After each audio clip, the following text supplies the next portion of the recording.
কত মানুষ তো ডান হাত বাম হাত নেই, বাবা শাহজালাল সব হালাল করে উপায় করছে। কথা বলছেন এখানে মানে তাআমা লাইসা লাহু ফালাইসা মিন্না ওয়ালিয়াতাবাওয়া মাকআদাহু মিনান নার। মুসলিম শরীফের হাদিস। নবীজি বলেন, কোন ব্যক্তি যদি অন্যের জিনিস নিজের দখলে নিয়ে নেয় যেটা তার না, দুইটা শাস্তির জন্য সে যেন রেডি হয়ে থাকে। ফালাইসা মিন্না, ওই দিন থেকে সে আমি নবীর দলভুক্ত নেই, বের হয়ে গেছে। দুই নম্বরে ওয়ালিয়াতাবাওয়া মাকআদাহু মিনান নার, সে যেন জাহান্নামে টিকিট কেটে নিজের একটা স্থান বরাদ্দ করে নিল। বলেন নাউজুবিল্লাহ। ও সাতক্ষীরাবাসী, কি বুঝলেন এই হাদিস থেকে? যেটা আপনার ছিল না ওটা যদি আপনি দখলে রাখেন, আপনি নবীর উম্মত আর নেই। আগস্টের 5 তারিখের পরে বাংলাদেশে বহু মানুষ কিন্তু এই হাদিসের ভেতরে অলরেডি পড়ে গেছে। এক কথা বলেন এখানে, যেটা যার না সে কিন্তু জোর করে জবরদস্তি করে যেভাবে হোক নিজের দখলে অলরেডি রেখেছে। এমনকি চাঁদাবাজি করে হলেও এ জেলায় হয়তো এখনো আরম্ভ হয়নি, কুষ্টিয়াতে অলরেডি এগুলো অনেকেই করেছে। যারা এগুলো করেছেন, আপনি যতই বড় দাড়ি রাখেন, 5 ওয়াক্ত না স্বামী ওসমানের মতো যদি 72 রাকাত তাহাজ্জুদ পড়েন, আপনি নবীর উম্মত আর নেই, বের হয়ে গেছেন। এখানে আলেম যারা আছে জিজ্ঞাসা করে বলেন তো এদের, যে নবীর উম্মত যদি কেউ না থাকে, ও নামাজ পড়লে, রোজা রাখলে, হজ করে আসলেও ওর জানাজা জায়েজ আছে? ও তো নবীর উম্মতই নেই, ওরে জানাজা দেবেন কি করে, কবরে রাখবেন কি বলে? বিসমিল্লাহি ওয়া আলা মিল্লাতি রাসূলিল্লাহ বলবেন, যে আল্লাহর নামে রাসূলের দলে দিয়ে গেলাম। ও তো রাসূলের দলে আর নেই। এই চরিত্র এখানে যদি কারো থাকে, আমি জানি এরকম মানুষ এখানে আসে নাই, আর ওরা এখানে আসবেও না, কিন্তু এগুলো রেকর্ড হচ্ছে। তো এজন্য বলছি, কেউ যদি এরকম চরিত্রের থেকে থাকেন, ওই সম্পদ আগে ফেরত দেবেন। এক কথা বলেন এখানে। আর আপনি যদি জেনে শুনে এরকম কোন মানুষের জানাজায় যান, কবর দিতে যান, আপনিও গুনাহগার, কারণ আপনি মিথ্যা সাক্ষী দিচ্ছেন। কি এটা বিসমিল্লাহি ওয়া আলা মিল্লাতি রাসূলিল্লাহ এটা সাক্ষী না? কেন এই মিথ্যা কথা বলা লাগবে? 3টা বছর আমি জেলখানায় ফাঁসির ওই কন্ডেম সেলের ভেতরে মাওলানা মামুনুল হকের সাথে ছিলাম। যেহেতু দিনের বেলায় আমরা বারান্দায় এক জায়গায় বসতাম, আর রাতের বেলা তালা লাগিয়ে দিত।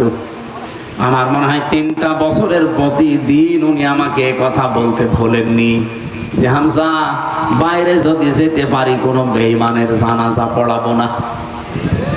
বেঈমান পান কোথায় আপনি? বলে বেঈমান তো ভরা। ওই দিনে হাদিসটা শুনেছিলাম ওনার কাছে। عن أبي ذر رضي الله تعالى عنه قال قال النبي صلى الله عليه وسلم من ادعى ما ليس له فليس منا। এই যে মাঝখানে ফা শব্দটা আছে, যারা গ্রামার বোঝে, যারা পড়ায় দেখবেন ফা 19টা অর্থে আসে। আগের কোন কথা যদি আপনার জীবনে মিলে যায়, পরের যে শব্দ আল্লাহর নবী বা আল্লাহ বলতে চান, ওটা মাস্ট বি।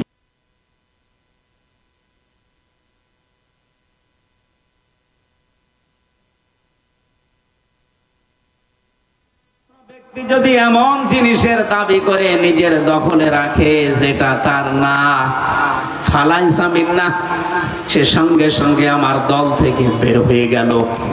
বলেন তো এই দেশে আগস্টের 5 তারিখের পরে এই 9 মাসে কত মানুষ নবীর উম্মত থেকে খারিজ হয়ে গেছে? কি বেশি বলে ফেললাম? ঠিক আছে, মানে একেবারে 100 ভাগ ঠিক আছে। ওয়ালিয়াতাবাওয়া মাকআদাহু মিনান নার, সে যেন জাহান্নামে নিজের একটা স্থান তৈরি করে নিল। আমার হাদিসটা পড়লেই কেমন যেন একটা দলের দিকে, আপনি আবার মনে করেন না যে ওই দলকে বলছে। মানে যাদের চরিত্র এরকম, আমার মন শুধু ওই দিকে টেনে যায়। এদেশে এরকম দল নেই, সে 5 তারিখের পর থেকে তারা যে আরম্ভ করেছে আল্লাহর নামে, এখনো অনেকে চালিয়ে যাচ্ছে। আজকেও একজন ধরা পড়েছে লালমনিরহাটে চাঁদাবাজি করতে গিয়ে। একজন নেতা সেই দিন বলছিল আওয়ামী লীগ তো নেই, ছাত্রলীগ তো নিষিদ্ধ, তাহলে এদেশে চাঁদাবাজি করে কে? ফেরেশতা জিবরাইলকে জিজ্ঞাসা করেন। এক কথা বলছেন না? যারা এগুলো করেছেন তাদেরকে আবার বলছি ফেরত দেন। যারটা যা নিয়েছেন, যদি একটা চুল পরিমাণ কোন সম্পদ, ফেরত দিয়ে দেন। আপনি বলেন এগুলো আমাদের কাছ থেকেও নিয়েছিল এই জন্য নিচ্ছি, হ্যাঁ এটা ঠিক আছে।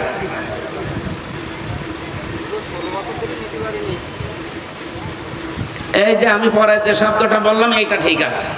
এতদিন যারা আমাদের কাছ থেকে নিয়েছে, ওই জিনিস আমারই ছিল, কিন্তু আমার কাছ থেকে কেড়ে নিয়েছিল বিভিন্ন উল্টাপাল্টা কাজ করে, হয় মামলা দিয়ে, নাই মিথ্যা সাক্ষী দিয়ে, নাই ভয় দেখিয়ে।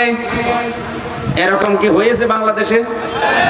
এ জেলায় তো আরো বেশি হয়েছে। এজন্য যে জিনিস আপনারই ছিল কিন্তু আপনি হারিয়ে ফেলেছিলেন, অন্য কেউ দখলে নিয়েছিল, অথবা অবৈধ কোনো ভাবে এসে ওইটা নিয়েছিল, ওটা যদি আপনি এখন আবার ফেরত পান, আপনার অসুবিধা নেই। এই হাদিসের টিকার ভেতরে দেখবেন, আমি বাইরে জেলে আসতে, জেল থেকে আমি মামুনুল হকের কাছে হাদিস শুনে বহুবার শুনেছি। এটা বাইরে এসে এই হাদিসগুলো আমি মিলিয়ে 61 নাম্বার হাদিস, যতগুলো টিকা আমি দেখেছি হাদিসে, সবগুলো এই যে যা বলছি বাংলায় এইটাই আছে। বিশ্বনবী জানিয়েছেন, কোন জিনিস যদি তোমারই থাকে কিন্তু এটা হাত ছাড়া হয়ে গেছে, ওইটা যদি আবার তুমি ফেরত পাও, তাহলে এই হাদিসের যে শাস্তি, সেই শাস্তির আওতামুক্ত থাকবা। এই হাদিসের শাস্তি ছিল কি? যে আপনি নবীর উম্মত আর থাকতে পারবেন না, কিন্তু আপনার জিনিস যদি আপনি আবার ফেরত পান, তাহলে হাদিসের শাস্তি আপনার জন্য না। এই ইসলামী ব্যাংক যারা দখল করে নিয়েছিল, ওইটা যাদেরটা আবার তারা ফেরত পেয়েছে। এই কথা বললেন না কেন? না, অনেকে আবার বলছে এটাও ছিনতাই হয়ে গেছে। আপনাকে কি পাগলা কুত্তায় কামড় দিয়েছে? নাকি আপনার বিবেকের উপরে কুকুরে প্রসাব করে দিয়েছে যে ব্যাংক যাদের তারা লুট করে কি করে, তাদের ব্যাংক তারা ফেরত পেয়েছে? ইসলামী ব্যাংকে আপনার বাবার, বলেন আপনার বাবার যারা বানিয়েছিল তারা আবার ফেরত পেয়েছে। এই 15.5 বছরে যে যা হারিয়েছেন, দখল হয়ে গেছে, ওটা এখন ফেরত নেন, কোনো কোনা নেই আপনার।